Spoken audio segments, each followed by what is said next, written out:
এই যে মনু মিয়া প্রায় ৩,৫০০-এর কাছাকাছি কবর করেছেন। কিশোরগঞ্জের এক ব্যক্তি ঘোড়া নিয়ে নিয়ে কবর করতে যেতেন। আজকে নিউজ পেলাম তিনিও দুনিয়া থেকে চলে গেছেন। সবাই যেতে হবে, কেউ আগে কেউ পরে।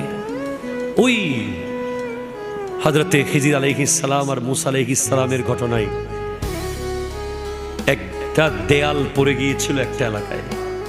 সেই দেয়ালটা খিজির আলাইহিস সালাম তুলে দিয়েছিলেন। মূসা আলাইহিস সালাম বলেছিলেন, তারা আমাদেরকে এক গ্লাস পানি খাওয়ায় নাই, আপনি এরপরও দেয়াল ঠিক করে দিচ্ছেন তাদের। ওই দেয়ালের নিচে সম্পদ ছিল এতিমের। ওই এতিমের সম্পদটা কি? হযরত উসমান গনি যুন্নুরাইন ওনার তাফসিরে লিখছেন, এতিমের বাবা তাদের জন্য একটা স্বর্ণের পাতা রেখে গিয়েছিল সেখানে।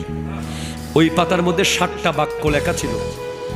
তার মধ্যে একটা বাক্য ছিল, আজিবতু, আমি তাজ্জুব হয়ে যাই, মান আরিফাল মউত ওয়া হুয়া ইয়াদহাকু, যে ব্যক্তি মৃত্যুকে চিনে এরপরও সে হাসে।